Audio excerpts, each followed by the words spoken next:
Hi, everybody. We are live here with Stephanie. Thank you for agreeing, Stephanie, to be interviewed by Texas Education 911. We are so sorry for what's happened to you during this time. And this interview is so important because we're wanting to hear from parents. We want parents to speak up and to stand up.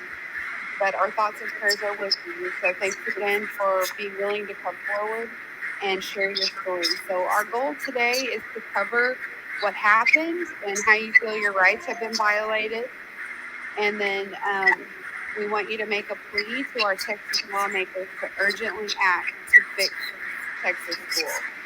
So as hard as this might be, we want to capture the most important information of what happened. And I know that you've prepared and you're ready to give us those details.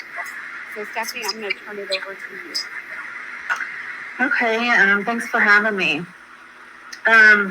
My daughter is a student at the junior high at Canyon ISD, and this is located right outside of Amarillo. She experienced what is classified as indecent assault. This is Penal Code 22.012 during band class last May. A young man made sexual comments to her and touched her inappropriately. 2 witnesses reported this, and they to the teacher, and they along with our daughter and the offender were taken to meet with the principal. Once there, he separated the kids, conducted interviews, and took statements from each of them, and then sent them back to class. At this point, he considered the matter closed. Now, district policy requires him to retain witness statements. However, by his own admission, he shredded them the next day, severely hampering the police investigation. Further, he failed to comply with Title IX regulations, and he failed to report the incident to law enforcement. He didn't even bother to notify parents. In all, the principal violated local policy, Texas Education Code, and Title IX. His negligence enabled the young man, who incidentally was already on probation, to go on to commit 2 more acts of indecent assault at the school before finally being sent to juvenile hall. I went through all 3 levels of the local grievance process.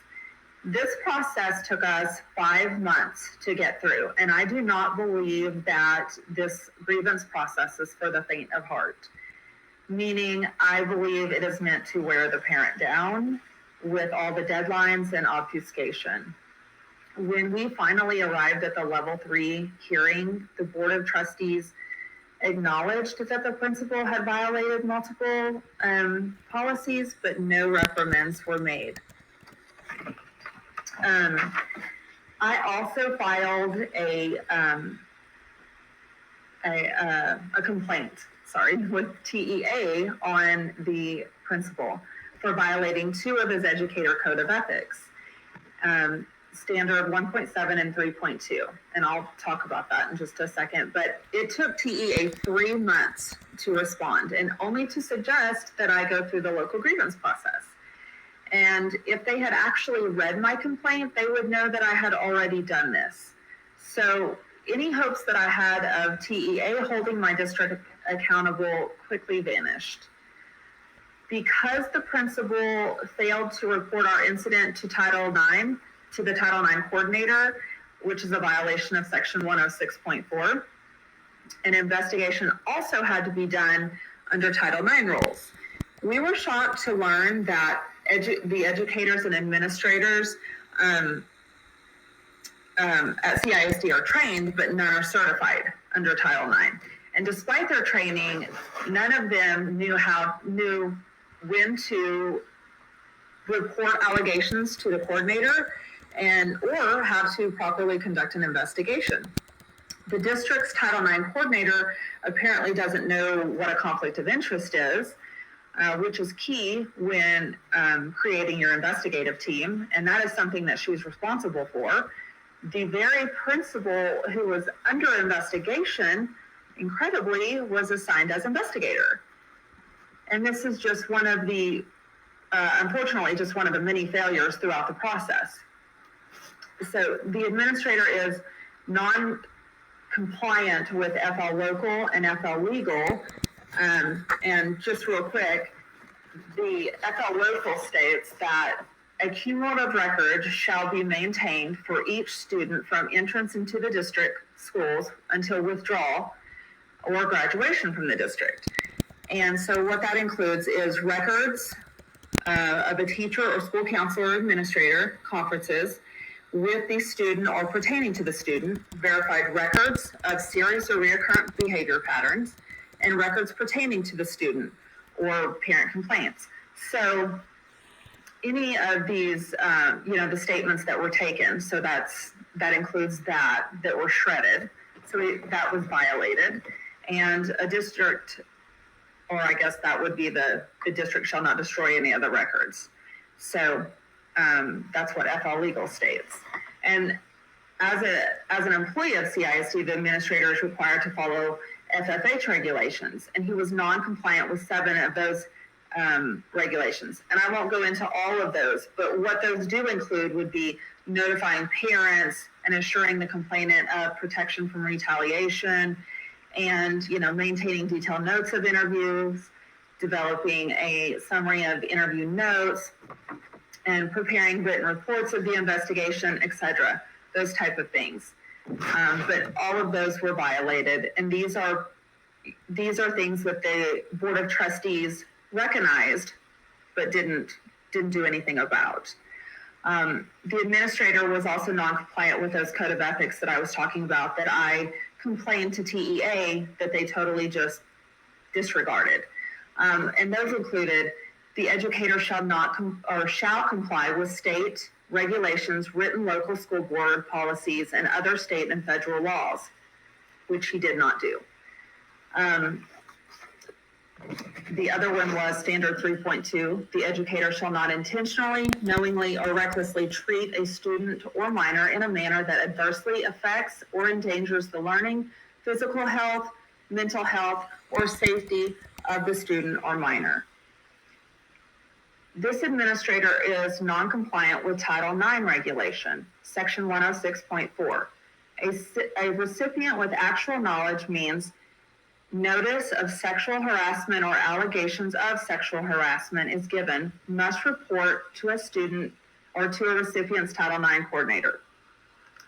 A school has actual knowledge of a Title IX allegation if notice is given to any employee staff of a school, and they have a legal obligation to respond promptly and to report to the Title IX coordinator. It doesn't matter if one determines the facts presented do not constitute opening a formal investigation. They are sexual harassment allegations, and he or she is required to report. For anyone who might be listening to this that is not familiar with Title IX, once allegations are reported to the coordinator, he or she, and she in our case, is required to acknowledge the complainant and offer support services, along with information regarding a formal complaint, and to confirm whether the complainant wants to participate in a grievance process. Our district's coordinator took no steps to do this. She was made aware of the allegations 2 weeks after the incident, which is the principal's fault. But even being privy to this information, I still had to reach out to her to obtain a formal complaint form. It was a total of 40 days after the incident when I made contact with her.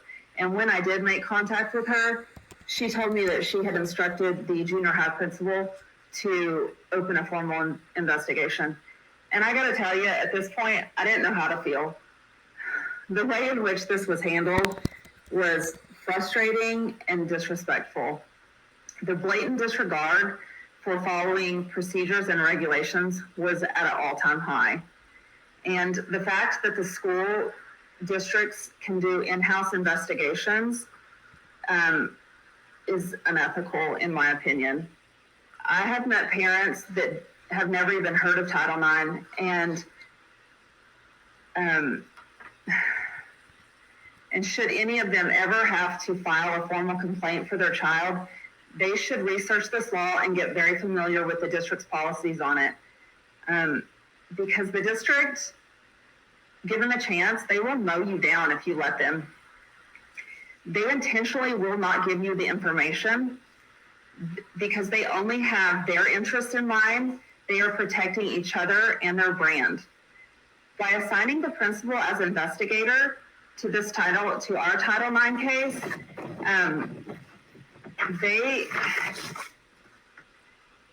it was a complete conflict of interest and a guaranteed outcome for them.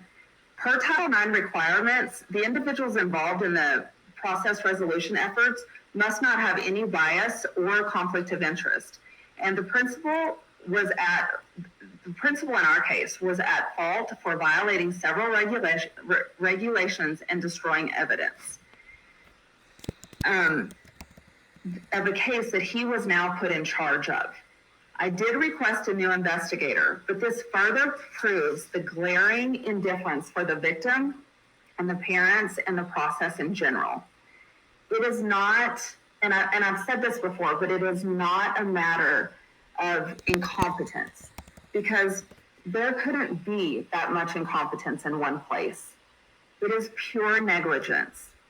And I feel that it is such a disservice to our students for these educators and administrators that are only required to take a Title IX training course, yet they are allowed to conduct investigations with little to no knowledge of Title IX law. I have asked several educators what their knowledge of Title IX is, and they look at me puzzled because they admit that they just, clicked through their training. So it's concerning. I'd also like to add that we were offered some chintzy little stay-away agreement for our daughter, and this little piece of paper is worthless. It offers no real protection. Literally, no one knew about this agreement aside from the assistant principal and maybe a couple other administrators at the junior high. No one was watching this offender. No one even knew he needed to be watched. And I don't even know that anyone cared, for that matter. Because if staff had been put on notice, then I venture to say that it's possible that these other two victims, this may not have even happened to them. So it was carelessness on the district's part. Our district is in trouble, and there's no real leadership. Policies are not being followed, and there's absolutely no accountability for it. So. Wow. So this is exactly why the Texas Education 911 legislative priorities are so important. So you mentioned several things. First of all, the school has no fear of being sued because of sovereign immunity.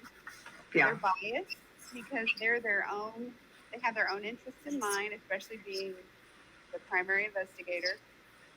So that's completely weighted on their side in their favor. And this isn't the first story that we've heard of the same thing happening.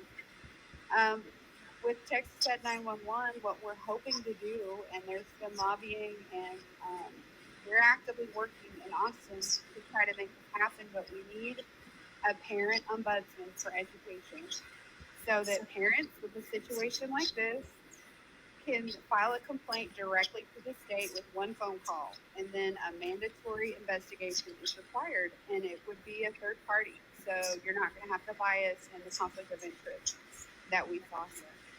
So clearly the school does not understand or respect your rights as a parent and your rights to be a parent and protect your child through their upbringing, and they seem to want to protect your child. So we're really advocating for changes to the Texas Constitution and the Texas Education Code so that we're protected. You as a parent, I as a Texas parent with children in public school, we really need that. We really need our rights to be protected. So I thank you so much for coming forward with this story.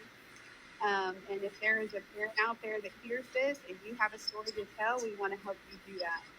So please email texased911@gmail.com if you want to get in touch with us and you'd like to share your story as well. But thank you so much, Stephanie. Do you have any closing words? I'd just like to see some checks and balances in place. You know, we need laws that have teeth in them because currently none of the laws in place have any effect on reality. And districts know that following them is optional. And until this is acknowledged and purposeful action is taken, our children will continue to suffer. Thank you, Stephanie. Thank you.